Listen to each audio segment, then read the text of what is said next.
प्रधानमंत्री नरेंद्र मोदी हर मंच से 400 पार की बात बोलते हैं, लेकिन पिछले दिनों मध्य प्रदेश के पूर्व सीएम दिग्विजय सिंह भी 400 पार की बात कर रहे हैं।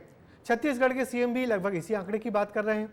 मगर मोदी के 400 पार और कांग्रेस के 400 पार में बड़ा अंतर है। मोदी के 400 पार का मतलब है 400 लोकसभा सीटों को जीतना, जबकि कांग्रेस का मतलब एक ही सीट पर 400 उम्मीदवारों को उतारना है।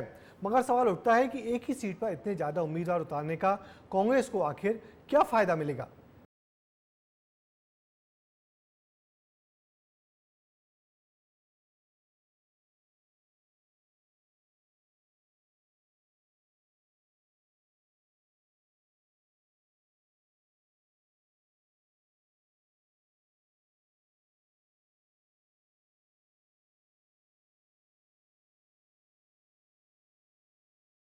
देश कह रहा है 4 जून को 400 पार, विकसित भारत के लिए 400 पार।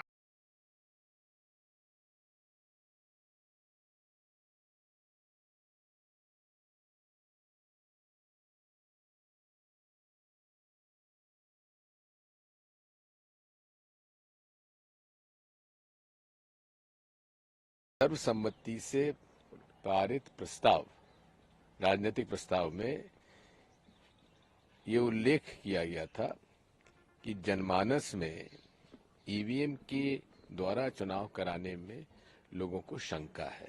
इसलिए हम मांग करते हैं कि चुनाव मतपत्र से ही होना चाहिए, बैलेट पेपर से ही होना चाहिए।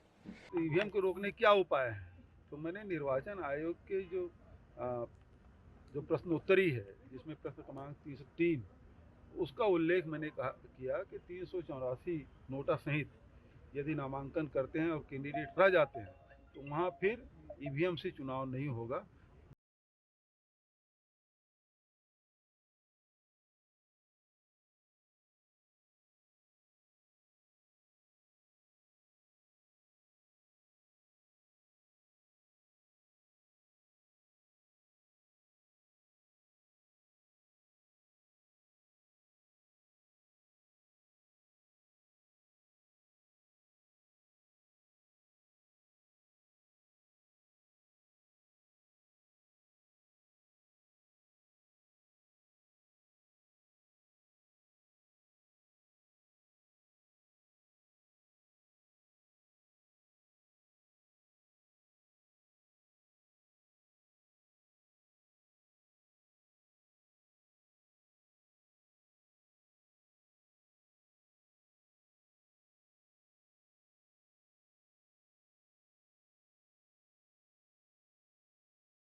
चुनाव कराना चाहते हैं कि मशीन से चुनाव कराना है? अच्छा, मशीन से चुनाव कराने वाले हाथ उठाओ। उसका तरीका ये है कि 400 उम्मीदवार खड़े हो राजगढ़ लोकसभा सीट पर तो बैलेट पेपर आ जाएगा।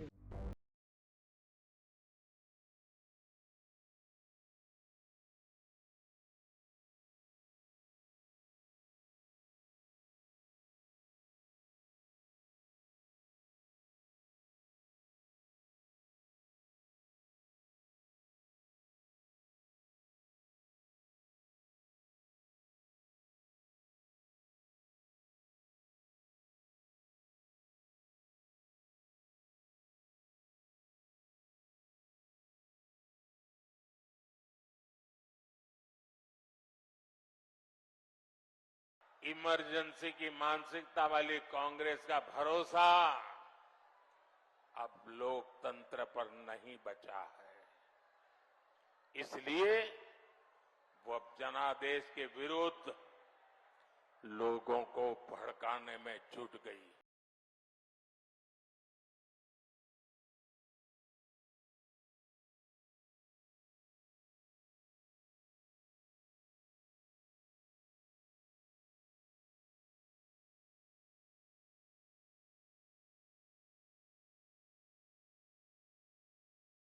ये मानते हैं। ब्यूरो रिपोर्ट, विस्तार न्यूज।